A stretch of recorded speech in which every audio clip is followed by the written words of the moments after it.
Hello children, in our today's session of chapter 9, we will read about development of embryo and asexual reproduction. Development of embryo. Fertilization results in the formation of zygote which begins to develop into embryo, figure 9.8a. The zygote divides repeatedly to give rise a ball of cells, figure 9.8b.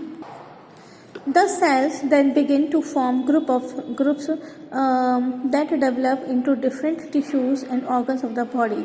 This developing structures is termed an embryo.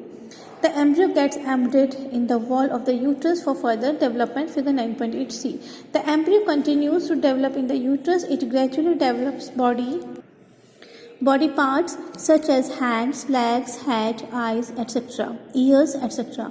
The stage of the embryo in which all the body parts can be identified is called a fetus, figure 9.9. When the development of the fetus is complete, the mother gives birth to the baby. See children, this is figure 9.8a. Zygote formation and development of an embryo from the zygote. Children, see here, after fertilization जब zygote form होता है, ठीक है, तो इस zygote में एक nucleus होती है जो कि मेल एंड फीमेल न्यूक्लियर का फ्यूजन होता है एंड और वो फ्यूज होकर सिंगल न्यूक्लियस फॉर्म कर लेते हैं जिसे अपन zygote बोलते हैं. अब इस zygote में जो न्यूक्लियस है अब इस zygote ये सिंगल सेल है, इसमें सिंगल सेल में फर्दर रिपीटेशन ये ना एक दूसरे से इनमें सेल्स इसमें डिवाइडेशन होता है और ये सिंगल सेल इसमें कंटिन्यू डिवाइड होकर खूब सारे सेल्स फॉर्म कर लेते हैं इस तरीके से. सो दिस इज इसे अपन कहेंगे बॉल ऑफ सेल्स. ये सिंगल न्यूक्लियस है, इसमें डिवीजन होता है और एक सेल से खूब सारे सेल्स फॉर्म होते हैं. This is the ball of cells. ठीक है चिल्ड्रन, अब ये सेल धीरे धीरे यहाँ से इस तरह से इसमें डिवीजन होता रहता है और एक ज़ाइगोट में खूब सारे सेल्स फॉर्म होते हैं जिसे अपन एम्ब्रियो बोलते हैं. जैसे ही इसमें डिवाइडेशन स्टार्ट होगा और सिंगल सेल से खूब सारे सेल्स फॉर्म होना स्टार्ट हो जाएंगे तो इसको अपन क्या बोलेंगे, एम्ब्रियो. अब ये धीरे धीरे यहाँ से मूव होता है फैलोपियन ट्यूब से या ओविडक्ट से और मूव होते होते ये देखिए आप this are the group of cells. अब ये मूव होकर यहाँ पर ये एम्बेड हो जाता है यूट्रस की वॉल में. ठीक है, यहाँ पर यूट्रस के अंदर which is we called embedding embryo. यहाँ पर इस एम्ब्रियो में और सेल्स में फर्दर और डिवीजन होते हैं. See figure 9.8 C. Embedding of the embryo in the uterus and last. यहाँ पर फर्दर इसमें और सेल्स में डिवाइडेशन होता है और धीरे धीरे धीरे धीरे सेल्स डिवाइड होकर अपने अलग अलग ऑर्गन्स फॉर्म करना स्टार्ट कर देता है. इस कंडीशन में इस एम्ब्रियो को अपन बोलेंगे डेवलपिंग एम्ब्रियो. चिल्ड्रन, अब जब जैसे ही एम्ब्रियो में डेवलपमेंट होता है और उसमें धीरे धीरे hands, legs, head, eyes, years यानी कि ऑर्गन का फॉर्मेशन स्टार्ट हो जाता है, तो इस स्टेज में जब एम्ब्रियो में बॉडी पार्ट्स का फॉर्मेशन स्टार्ट हो जाता है इस स्टेज को अपन बोलेंगे फेटस. इसमें जो अपन ये जो बेबी है इसको अपन क्या टर्म देंगे, फेटस. और after complete development of foetus जो मदर है वो अपने बेबी को फिर बर्थ देती है. Internal fertilization takes place in hens also, but do hens give birth to babies like human beings and cows? You know that they do not. Then how are chicks born? Let us find out. Children, internal fertilization as we know कि hens में भी होता है, cows में भी होता है, लेकिन जैसे कि ह्यूमन बींग्स और काउस एक बेबीज को बर्थ देते हैं, क्या हैंस भी वैसे ही डायरेक्ट अपनी बॉडी से फीमेल बॉडी से जो उसके जो चिक्स हैं उसको बॉर्न करती है? अगर नहीं तो फिर हैंस किस तरीके से चिक्स को बॉर्न करती है? Let us find out. Soon after fertilisation the zygote divides repeatedly and travels down the oviduct. As we know कि जैसे ही ज़ाइगोट फॉर्म होता है उसमें रिपीटेडली डिवीजन स्टार्ट हो जाते हैं और वो धीरे धीरे ओविडक्ट से ट्रेवल करता हुआ नीचे की ओर आता है ना, एंड यूट्रस में सेटल हो जाता है. As it travel down many protective layers are formed around it. लेकिन हैंड्स में जैसे ही वो नीचे की तरफ ट्रेवल करता है उसमें धीरे धीरे धीरे धीरे खूब सारी प्रोटेक्टिव लेयर्स फॉर्म्स होना स्टार्ट हो जाती हैं उस ज़ाइगोट के चारों तरफ. The hard shell that you see in a hen's eggs is one such protective layer. और इसी तरीके से जब हम हैंड्स के एग्स में हैंड का जो एग देखते हैं उसमें जो आउटर शील्ड होती है वो इसी तरह की एक प्रोटेक्टिव लेयर है जो इस ड्यूरेशन में फॉर्म होती है. After the hard shell is formed around the developing embryo the hen finally lays the egg. और जब जैसे ही वो प्रोटेक्टिव लेयर या हार्ड शेल उस जाइगोट के उस एम्ब्रियो के डेवलपिंग एम्ब्रियो के चारों तरफ जब हार्ड शेल बन जाता है तो फाइनली जो hen है वो एग्स को ले करती है. इट मीन्स चिल्ड्रन कि hen में क्या होता है कि जाइगोट में जैसे ही डिवीजन स्टार्ट होता है वो ओविडक्ट में ट्रेवल करके नीचे की तरफ आता है और इसी साथ के साथ ही उसके चारों तरफ एक प्रोटेक्टिव लेयर फॉर्म करना स्टार्ट हो जाती है. खूब सारी प्रोटेक्टिव लेयर बन जाती है और वो फाइनली एक हार्ड शेल का फॉर्म कर देती है ना. और जैसे ही वो हार्ड शेल फॉर्म हो जाएगा एग्स के चारों तरफ ये डेवलपिंग एम्ब्रियो के चारों तरफ जैसे ही हार्ड शेल फॉर्म हो जाएगा फाइनली जो फीमेल hen है वो क्या करेगी वो एग्स को ले कर देगी अपनी बॉडी से. The embryo takes about 3 weeks to develop into a chick. और फिर ये जो एम्ब्रियो होता है इसको 3 वीक्स लगते हैं चिक्स के फॉर्म में डेवलप होने में. You must have seen the hen sitting on the eggs to provide sufficient warmth. Did you know that development of the chick takes place inside the egg shell during this period. After the chick is completely developed, it bursts open the eggshell. In animals which undergoes external fertilization, development of the embryo takes place outside the female body. The embryos continue to grow within their eggs coverings. After the embryo develop, the eggs hatch. You must have seen numerous tadpoles swimming in the ponds and streams. Children हमने ये भी notice करा है कि जैसे ही hen eggs को ले करेगी तो हम जो एग्स हैं उनको सफिशिएंट वार्मथ की ज़रूरत होती है. तो उनको गर्मी देने के लिए उनको वार्म रखने के लिए वो उसके ऊपर बैठ जाती है और इस तरीके से उनको वो हैच करती है. ठीक है ना. और इस ड्यूरेशन में क्या होता है ये जो हैचिंग पीरियड होता है इसमें जो एग्स है उसके अंदर फर्दर डेवलपमेंट होता रहता है और जो चिक्स है उसकी बॉडी के पार्ट है वो फॉर्म होना स्टार्ट हो जाते हैं. और जब चिक कम्प्लीटली डेवलप हो जाता है वो एग का जो शेल है वो बर्स्ट हो जाएगा और ओपन हो जाएगा और वो चिक है वो उस शेल के एग्स के बाहर आ जाएगा. इस तरीके से चिल्ड्रन जो जिनमें भी एक्सटर्नल फर्टिलाइजेशन होता है उसमें जो डेवलपमेंट है एम्ब्रियो का वो फीमेल बॉडी के बाहर ही होता है क्योंकि एक्सटर्नल फर्टिलाइजेशन होगा तो ऑब्वियसली एम्ब्रियो का डेवलपमेंट भी फीमेल बॉडी के बाहर ही होगा. जैसे कि hen में भी हालांकि hen में इंटरनल फर्टिलाइजेशन था लेकिन जो एम्ब्रियो है उसका डेवलपमेंट कहाँ हुआ था बॉडी के बाहर, है ना, जिस तरीके से हमने अभी स्टडी करी. लेकिन एक्सटर्नल फर्टिलाइजेशन में तो क्योंकि फर्टिलाइजेशन ही एक्सटर्नल होता है तो एम्ब्रियो का जो डेवलपमेंट है वो भी बाहर ही होगा. Viviparous and oviparous animals. We have learned that some animals give birth to young ones while some lays eggs which later develop into young ones. The animals which give birth to young ones are called viviparous animals. Those animals which lays eggs are called oviparous animals. The following activity will help you understand better the differentiate between viviparous and oviparous animals. Try to observe eggs of the following organisms: frog, lizard, butterfly or moth, hen and crow or any other bird. Were you able to observe eggs of all of them? Make drawings of the eggs that you have observed. The eggs of a few animals are easy to observe because their mothers lays them outside their bodies.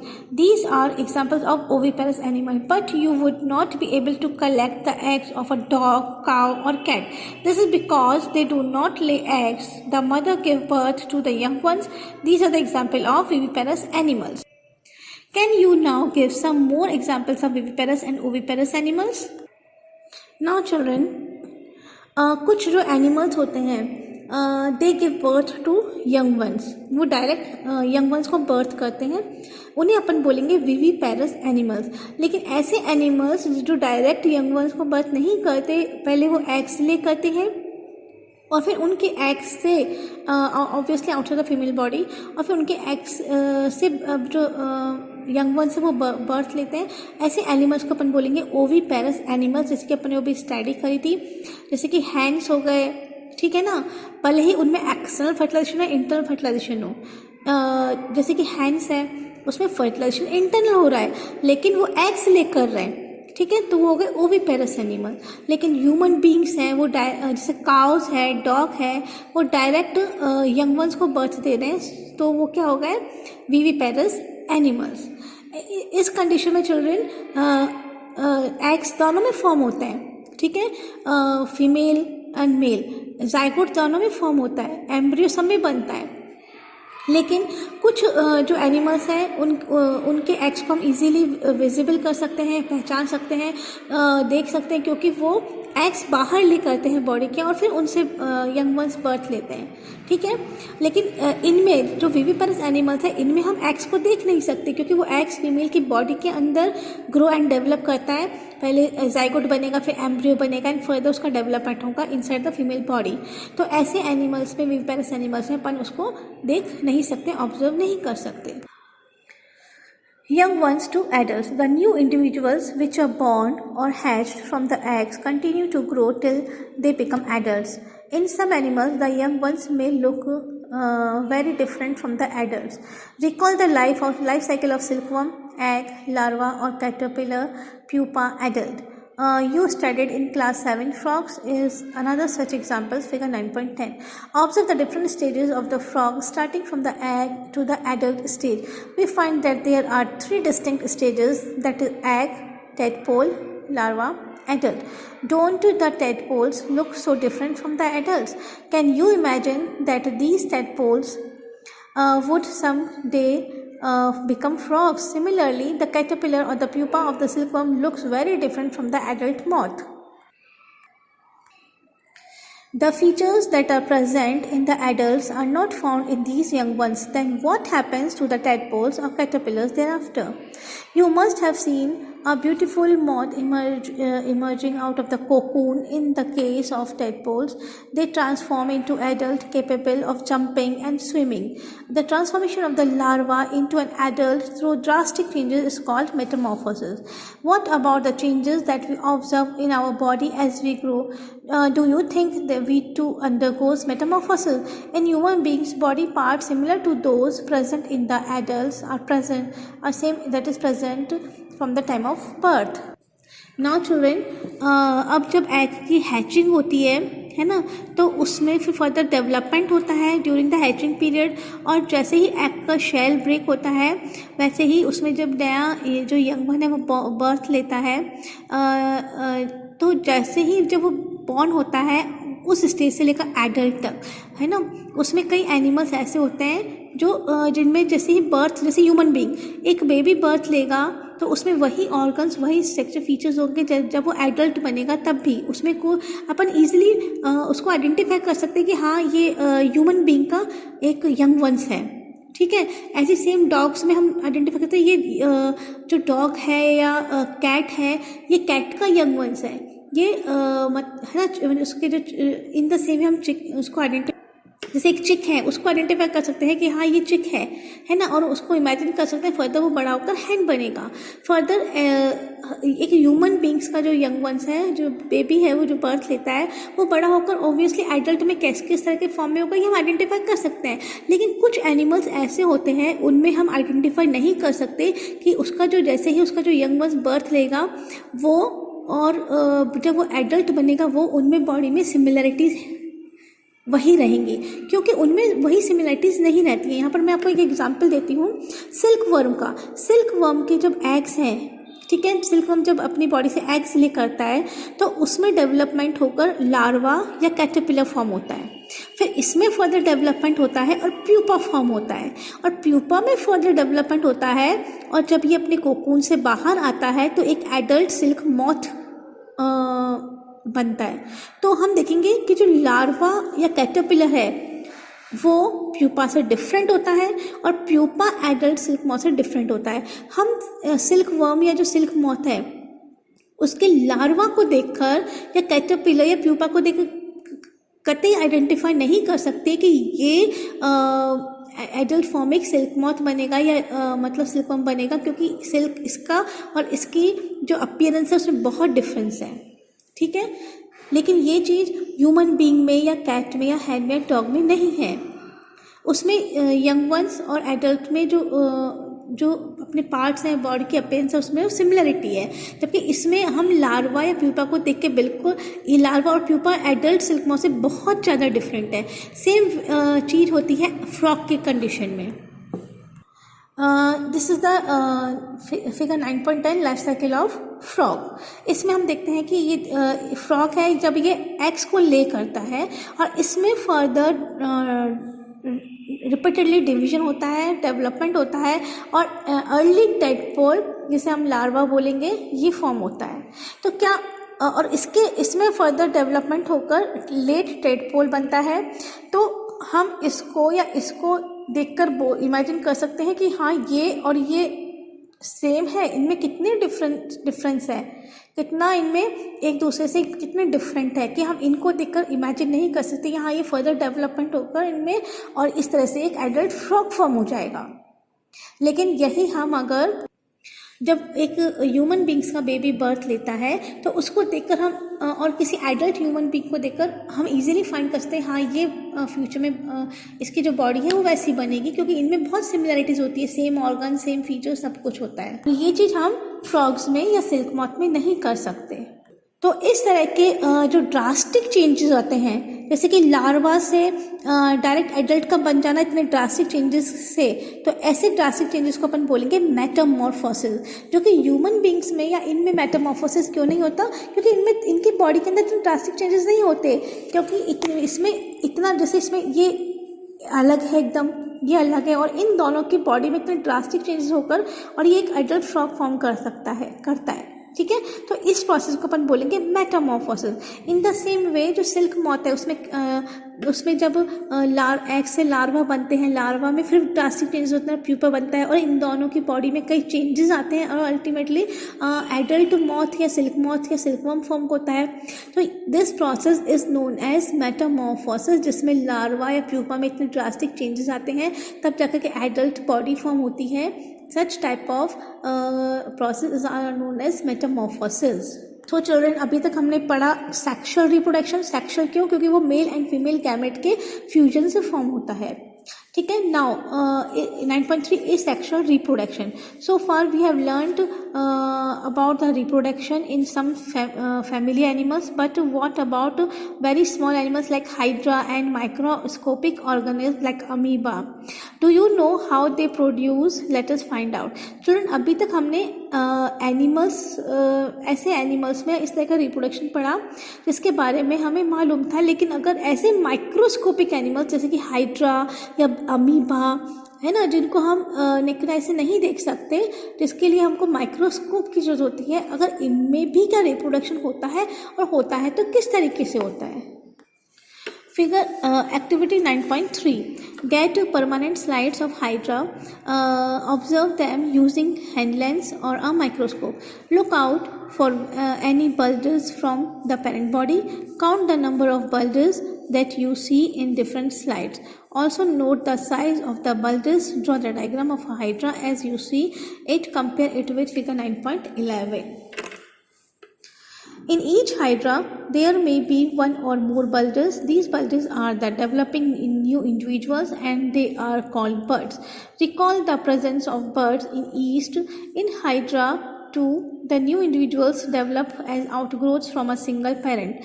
This type of reproduction in which only a single parent is involved is called asexual reproduction. Since new individuals develop from the buds in hydra, this type of asexual reproduction is called budding.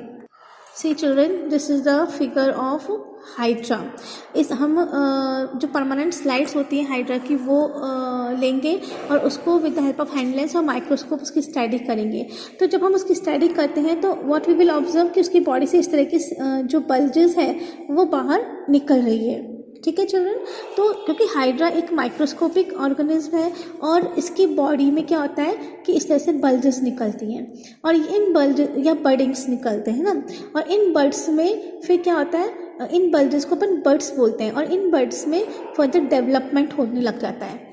और each birds या bulging develop होकर एक new individual एक hydra form कर लेती है, जो further develop होकर जो पेरेंट हाइड्रा है, इसको अपन पेरेंट हाइड्रा बोलेंगे, इसकी बॉडी से ये अलग हो जाता है और एक individual hydra living beings hydra की तरह ये अपनी लाइफ सर्वाइव करने लगता है। और इस तरीके से हाइड्रा में रिप्रोडक्शन होता है।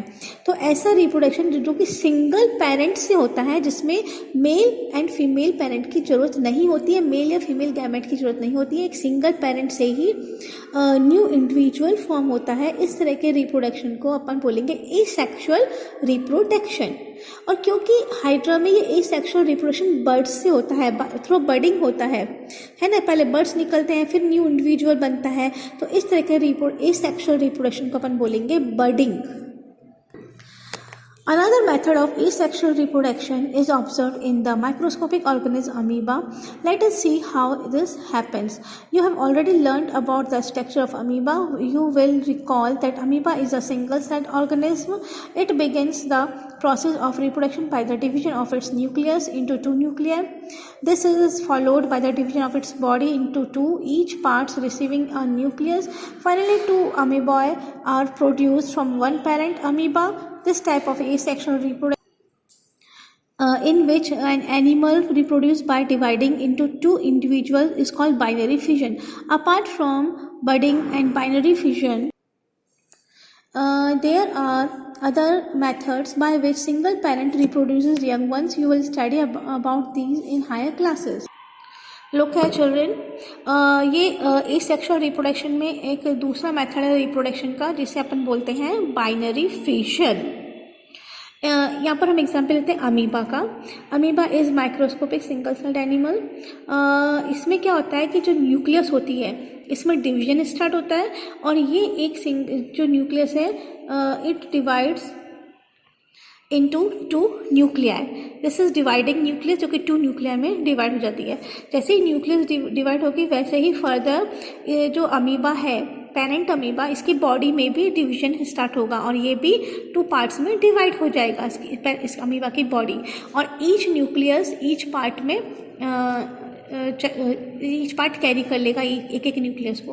और फर्दर इसके बाद ये जो इसकी जो यहाँ पर बॉडी है मतलब पूरी तरीके से डिवाइड हो जाएगी और इस तरीके से एक सिंगल अमीबा से डॉटर अमीबॉय टू डॉटर अमीबॉय फॉर्म कर लेंगे।